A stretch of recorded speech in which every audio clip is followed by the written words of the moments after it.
Hello, this is Tommy Ivey, and this is our first YouTube uh, experience. And, and my objective in this particular channel is to talk to you a little bit about the Bible.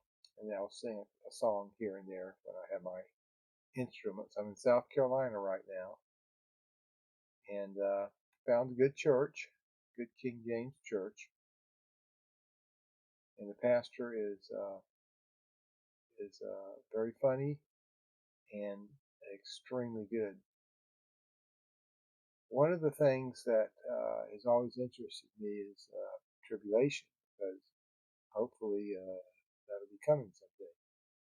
And there's people that think that there's they call them pre-tribs. These are people that say that we're going to be raptured up before uh, before the tribulation. And then there's people that think that there's going to be some tribulation, and which lasts for 7 years. That's pretty evident according to Daniel. But they think that we're going to be here for the first 3.5 years.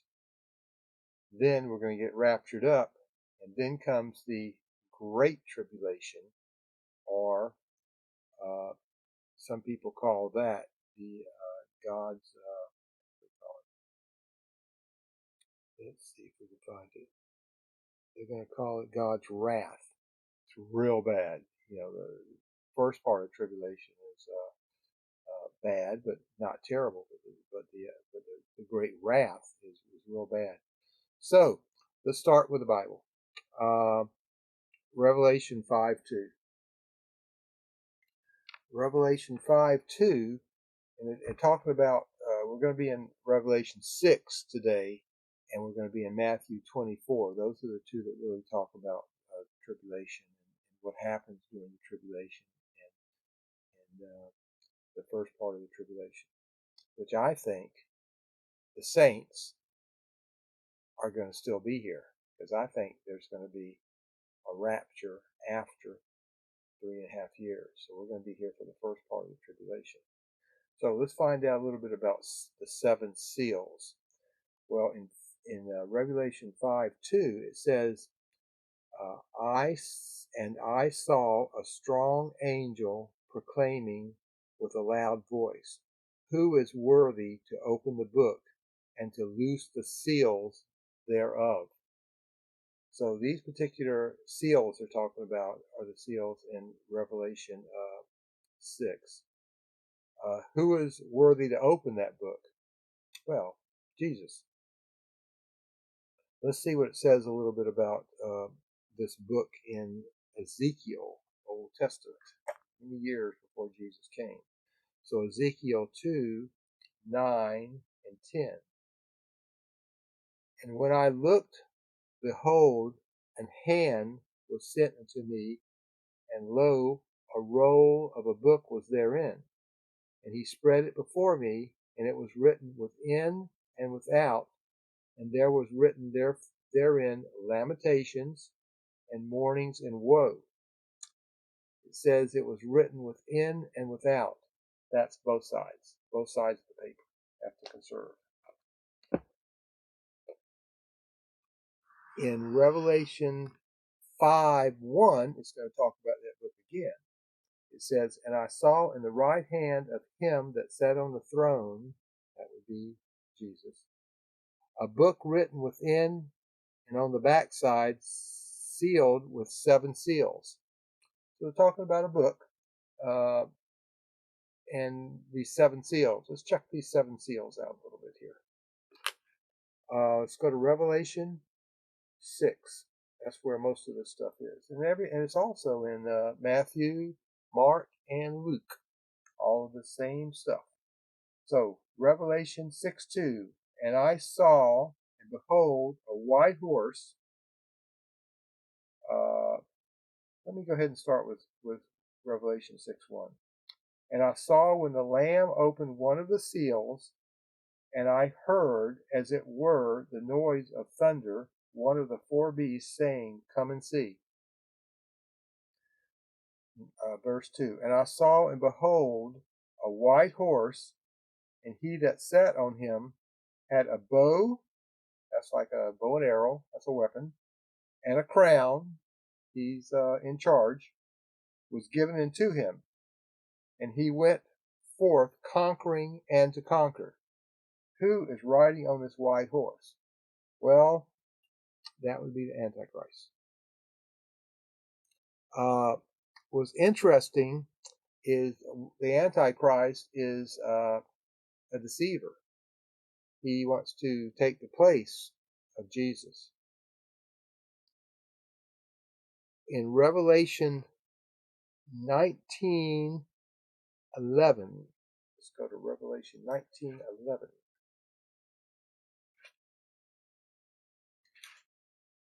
Revelation 19:11, this is talking about a white horse again. Let's see who this is. And I saw heaven opened, and behold, a white horse, and he that sat upon him was called Faithful and True, and in righteousness he doeth judge and make war. Well, that white horse is coming out of heaven, and he's faithful and true.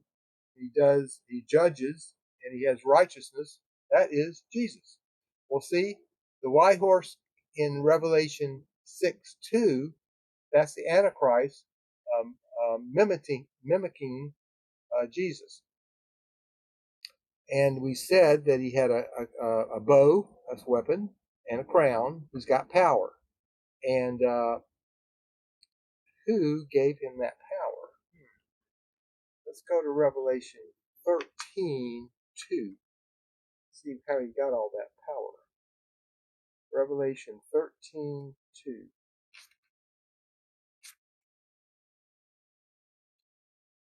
All right.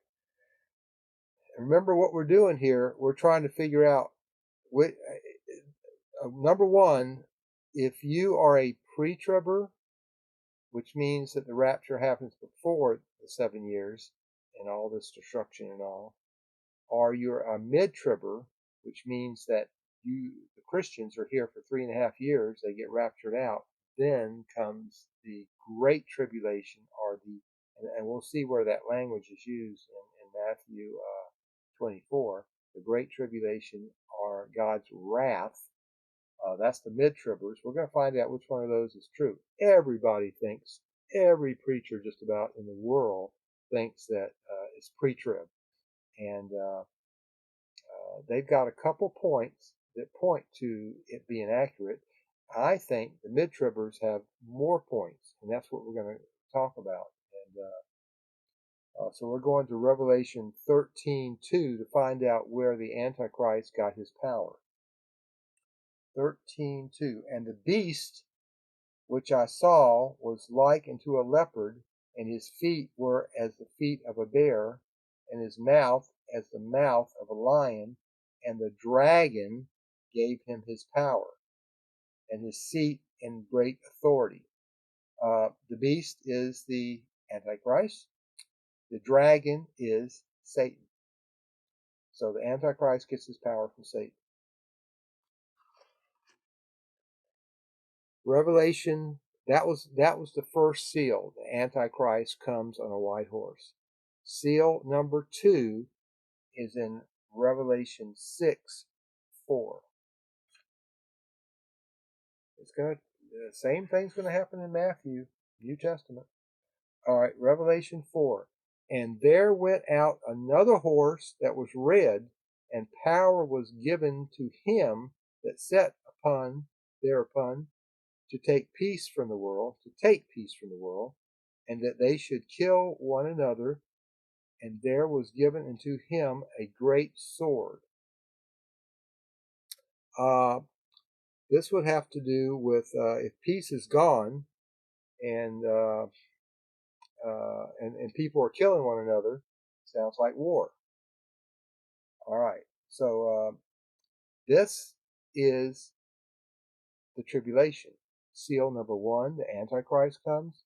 Seal number 2, there's war, tribulation. seal number 3. That's going to be the very next verse. That's in Revelation 6:5. And when he had opened the 3rd seal, I heard the 3rd beast say, Come and see. And I beheld, and lo, a black horse, and he that sat on him had a pair of balances in his hands.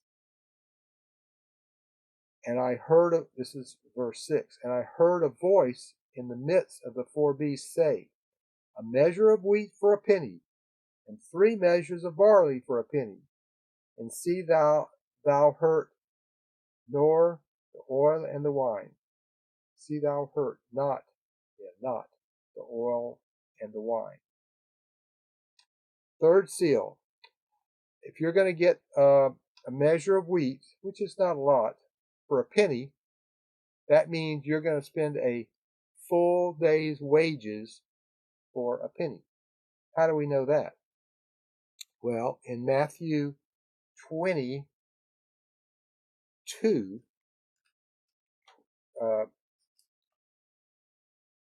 chapter 20, verse 2, it'll talk a little bit about these people that went out and were trying to get a job, and the master gave them some money. And what did he give them for a day's wages? Matthew 22. And when he had agreed with the laborers for a penny a day, he sent them into his vineyard. And this is the story about the master gave the people that came at like 6 o'clock in the morning a penny for a full day's wages. Then at noon he came back and there was more people there. He said, "Come on, I'll give you a penny for working." And or no, he actually didn't say a penny. He said, "I'll give you a good day's wages." And then he did the same thing for those people that came like at 4 o'clock in the afternoon. He said, "I'll give you the right amount of money for this wages." And at the end, he ended up giving everybody a penny, even though some people worked like 12 hours and some people worked like 2 hours.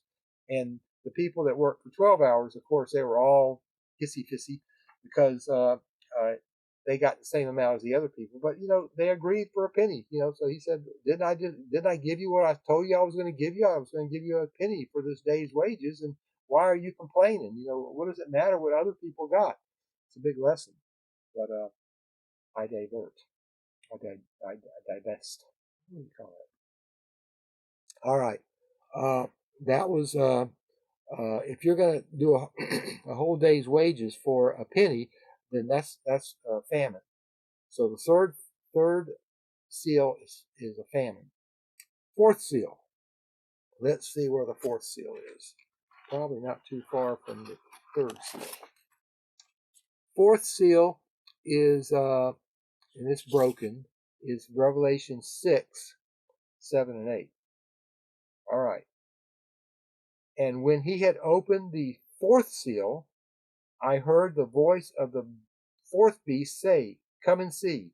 And I looked, and behold, a pale horse, and his name that sat on him was Death, and hell followed with him. And power was given to them over the 4th part of the earth to kill with sword, and with hunger, and with death, and with the beast of the earth.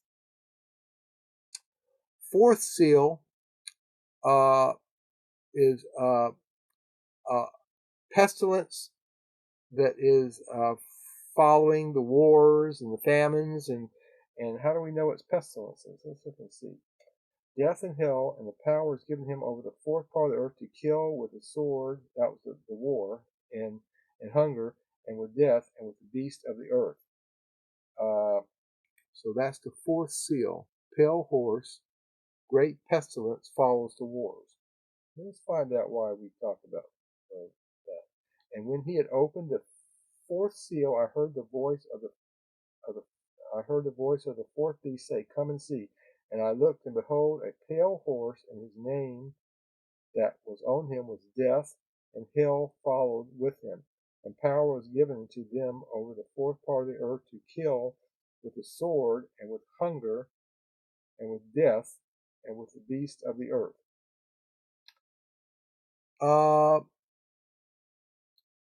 I will have to, when we go to Matthew 24, I think it'll explain more about why this is pestilences, but viruses, think COVID, uh, think Black Plague. I guess that was bacteria. Oh, maybe it's virus. Just think about pestilences and all, but that's the fourth seal. Seal number 5, that's in Revelation 6:9. And when he had opened the fifth seal, I saw under the altar the souls of them that were slain for the word of God and for the testimony which they held. This is martyrs. Uh, and if you can see these first 5 seals, none of these sound like they're coming from God. God's not going to kill the Christians. This is all coming from the devil. Uh, he's responsible for seals 1 through 5. But the 6th seal, now God's starting. And the 6th seal, and this is an important one here. This really is the thing that kind of makes you think mid-trib is pretty good, but you're not going to understand it yet. So let me go to the fifth seal, uh, chapter 6, verse 9. And when he had opened the 5th seal, I saw under the altar the souls of them that were slain for the word of God and for the testimony which they held. That was the 5th seal. Now, 6th seal. Let's go to Revelation 6:12 to 17. And I beheld when he had opened the 6th seal, and lo, there was a great earthquake, and the sun became black as sackcloth of hair, and the moon became as blood. The stars of heaven fell into the earth, even as a fig tree casteth her untimely figs, when she is shaken of a mighty wind. Well, the stars, might have been shooting stars or something. They didn't really come out of the sky, but they got dark. They got dark. The earth got dark. The sun got dark, and the moon got dark. So that is the 6th seal.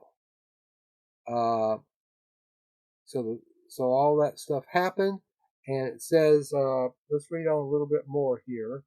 Let's read on chapter 6:15. And the kings of the earth, and the great men, and the rich men, and the chief captains, and the mighty men, and every bondsman, and every free man, hid themselves in the dens and in the rocks of the mountains. They're scared. There's earthquakes. There's some bad stuff going on. Let's see where we are right now. What I'm going to do now is I'm going to go to Matthew 24, because what's interesting is Matthew 24 has these same things happening in the same order. So we're going to go to Matthew 24, verse 5. Matthew, Mark, Luke, and John. Matthew 24. I look at Matthew 24 a lot, so I should be able to turn right to it. Matthew 24:5. We're still talking about the tribulation. 7 seals. So far we've gone over 6 seals. For many, this is Matthew, New Testament, for many shall come in my name, saying, I am Christ, and shall deceive many, false prophets, including the Antichrist. And ye shall hear of wars, that's the 2nd seal, and rumors of wars, and see that ye be not troubled, for all these things must come to pass, but the end is not yet.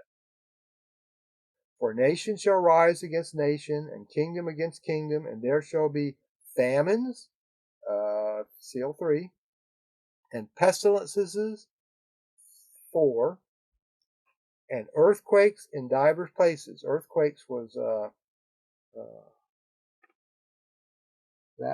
earthquakes were martyred. The Christians were martyred. I think the earthquake was 6. So let's see where 5 is. 5 was where the Christians are martyred. And then shall they deliver you up to be afflicted, and shall kill you, and ye shall be hated of all nations for my name's sake. That's verse 9. That's where the Christians are killed.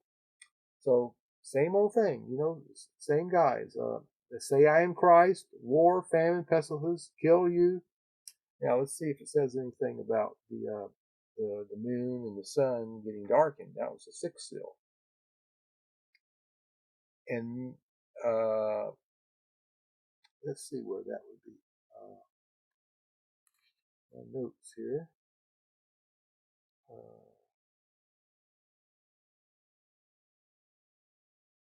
24 to 29. All right. So this is Matthew 24:24.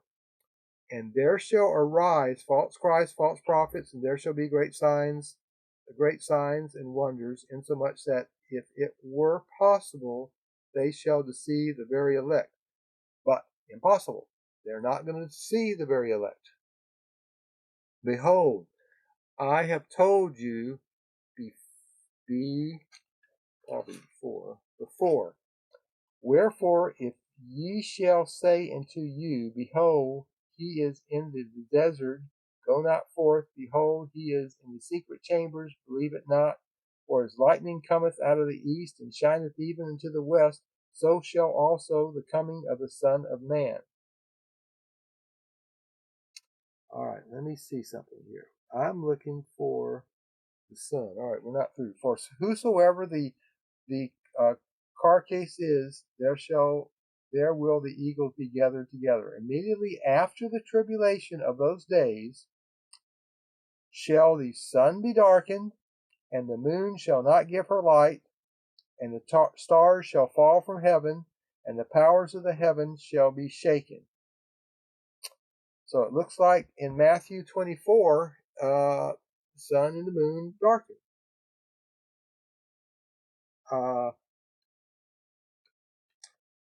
And then after the sun and moon are darkened, and that's the 6th seal. After the sun and moon are darkened, let's see what happens next. That's going to be in 24:30. And then shall appear the sign of the Son of Man in heaven, and then shall all the tribes of the earth mourn, and they shall see. Well, they're going to mourn because they're not Christians, and a lot of bad stuff's happening. They don't have anything good to look forward to. And the Son of Man cometh in the clouds. Remember in Thessalonian where he came in the clouds, and the dead in Christ, people in the grave, they rose first, and the rest of the people rose. The rest of the saints, saved people rose with power and great glory. And he shall send his angels with a great sound of a trumpet, same as in Thessalonians, and they shall gather together his elect, that's the saved, from the four winds, from one end of the heaven to the other. Now learn a parable of the fig tree. When his branch is yet tender and putteth forth leaves, ye shall know the summer is nigh. So likewise, when ye shall see all these things, know that it is near, even at the door. So Matthew seems to say the key thing is after the sun and the moon are darkened, it says that Jesus came down and gathered his elect. So it sounds like they went through wars and rumors of wars and pestilences and famines, famines and pestilences, and the saints were killed. A lot of saints were killed, and so some bad things happened in the tribulation. And it looks like the saints were there during part of that tribulation. All right, but this is a long Bible. This is a long situation here, and we're just going to do a little bit at a time, but there's some very interesting things coming up. What I want to do now is I want to talk a little bit about the sun and the moon being darkened, because that was prophesies throughout the Old Testament and find out. Sometimes they talk about the sun and moon are darkened and then the day of the Lord. To me, the day of the Lord is when he comes down and gathers his saints and comes up, rapture. So let's look at Joel 2:31. Joel is in the Old Testament. He is one of the minor. He is one of the minor prophets. Let's see if I can find him quickly here. Hosea. It's also in Zephaniah. I've got Zephaniah right here. I've got it right. There's Joel. So Joel is pretty much as Hosea after Daniel, then I think comes Joel. Minor prophet. Hosea is a minor prophet. Joel is a minor prophet. There's Amos. There's something good in Amos too. All right, here's Joel. Joel's right after Hosea. So Joel 2:31. I've got plenty more here. I'm trying to figure it out. 2:31. Let's find out what he predicted is going to happen. The sun shall be turned into darkness and the moon into blood before the great and the terrible day of the Lord come. Well, it's terrible for those people who are not Christians, that's for sure, because tribulation was bad. You know, wars and stuff like that.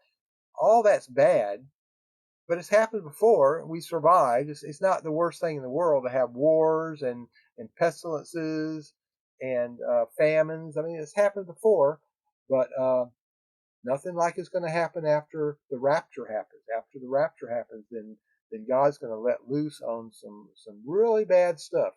In fact, he's going to make locusts like scorpions, and he's going to make locusts like horses, and they're going to be that big, and bad things are going to happen.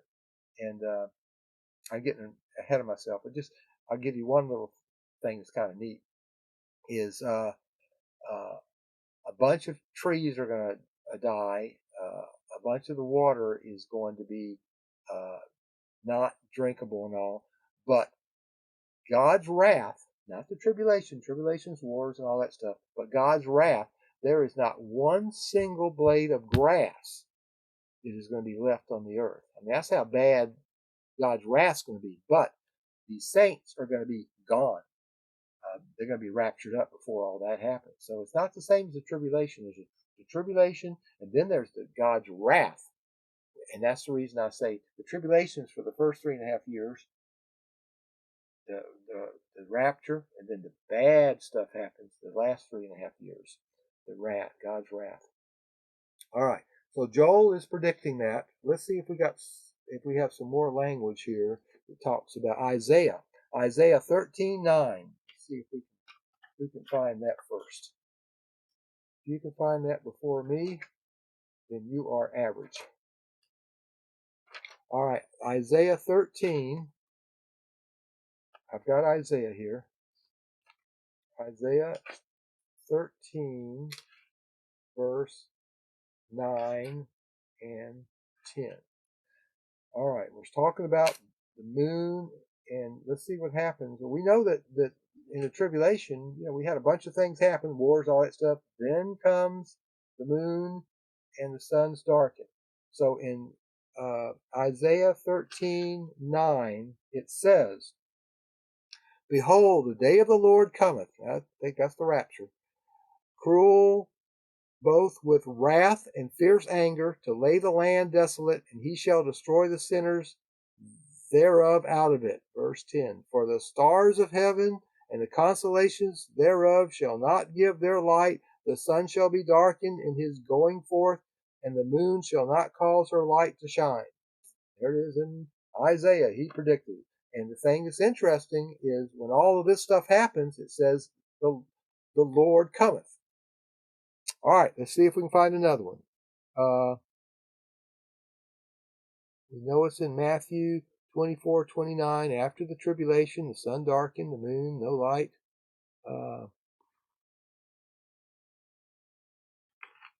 It's in some other places too. Let me find out where else it is. I think it's interesting. Oh, it's also in Amos. Remember, Amos was down there with those minor prophets. Let's look at Amos. That was Amos was the name of my Uncle Amos. Unfortunately, he was an alcoholic, and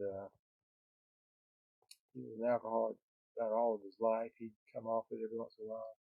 I digress. All right, Amos 5:18. There's Joel. Still had my hand on Joel, so I think maybe Amos might be after Joel. There he is. All right, Amos 5:18. 5:18. Talking about grass, where during the wrath, the second 3.5 years, not a blade of grass is going to be left on the whole earth. I just planted a bunch of grass, in the backyard, my little garden there. It's grass. I'm in South Carolina right now on Lake Murray. If I ever can figure out how to move this computer, I'll show you my grass. That's something that my wife, Patricia, can help me with, because I can't do any of this stuff. I have to stay still. I know how to stop the video, but that's about it. Amos 5:18 in the Old Testament. Woe unto you that desire the day of the Lord. To what end is it for you? The day of the Lord is darkness and not light. That's for the unsaved.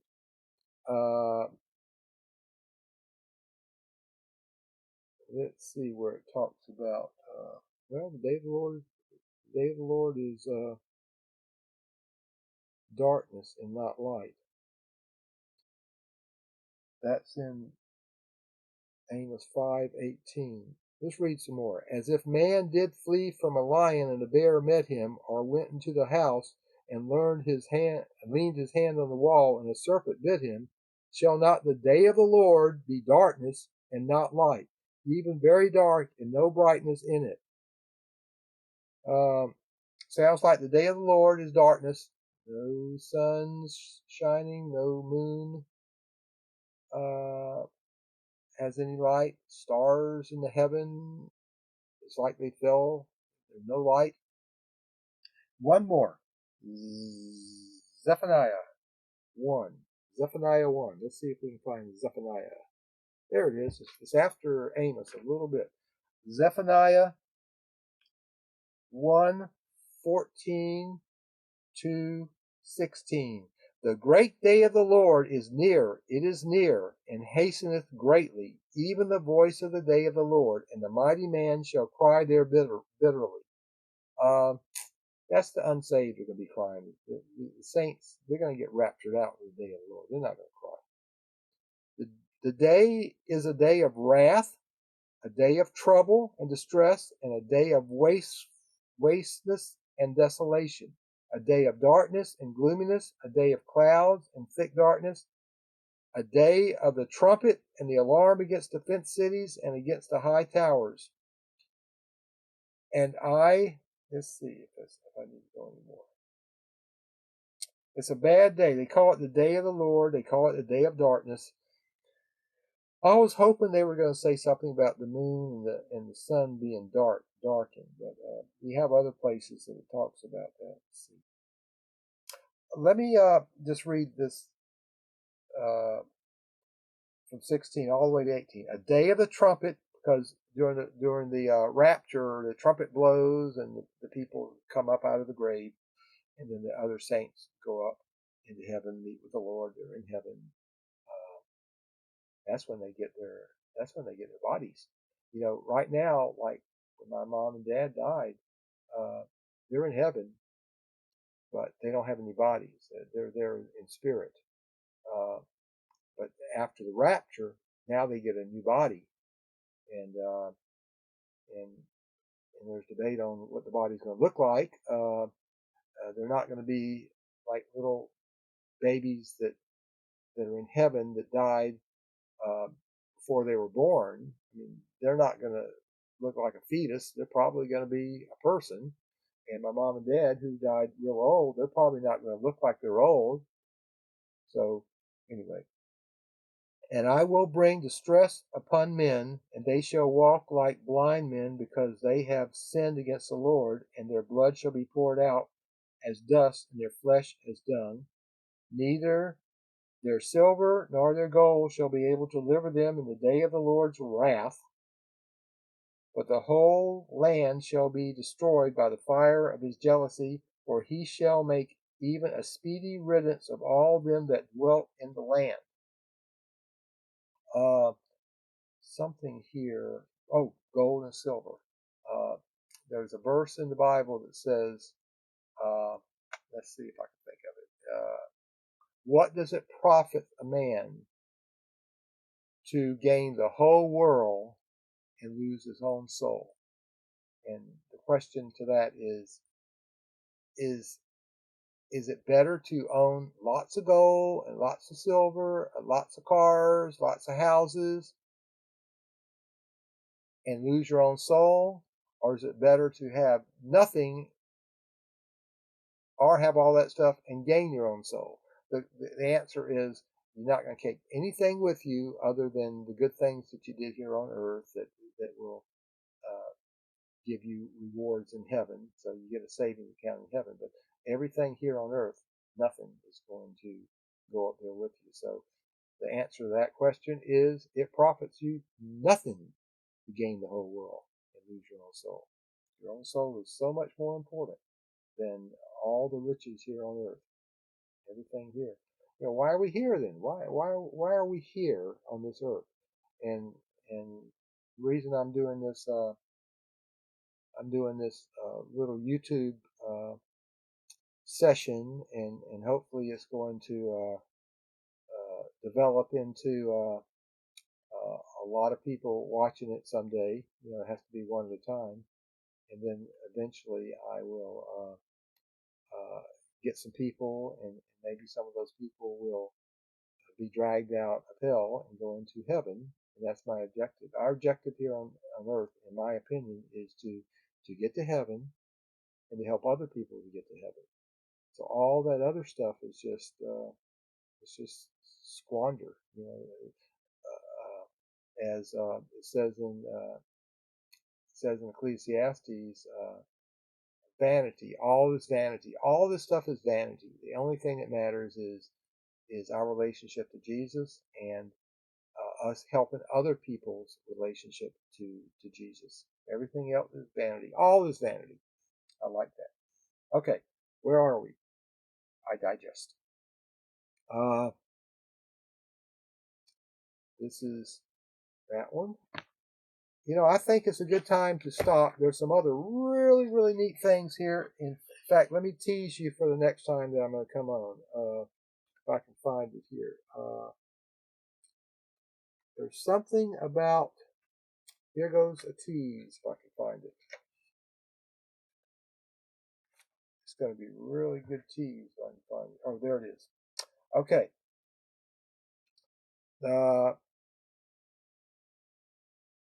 This is the way it works.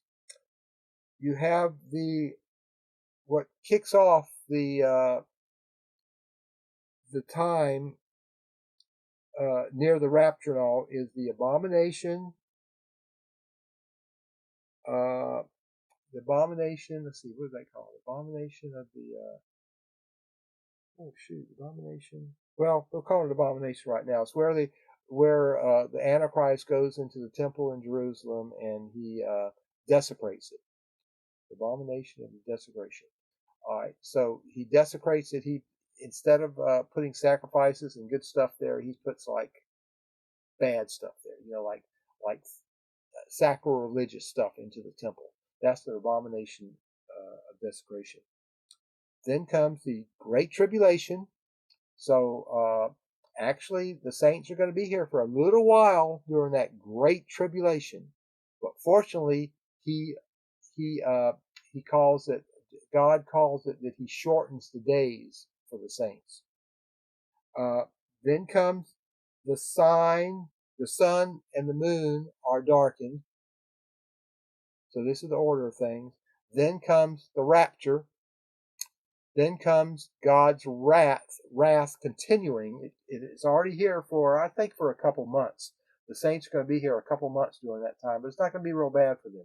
But then, once they're gone, oh my gosh, it's going to be so bad to be here during that time. That's when not one blade of grass is going to be there. It's going to be where the locusts are going to be like giant scorpions, and people are going to cry for dying, and God's not going to let them die, and it's just it's not going to be a good thing. And there are some people that can be saved during this great tribulation, but it's going to be tough, because if they don't take that mark of the beast, that 666 on their forehead or their hand or wherever it is, if they don't take that, they're not going to be able to eat anything. They're not going to be able to go to the store and buy anything. And if they take the mark of the 666, they're doomed. They have no chance. It's over. It's over for them. They will go to hell, and it's the end of them. If they don't take the mark of the 666 and they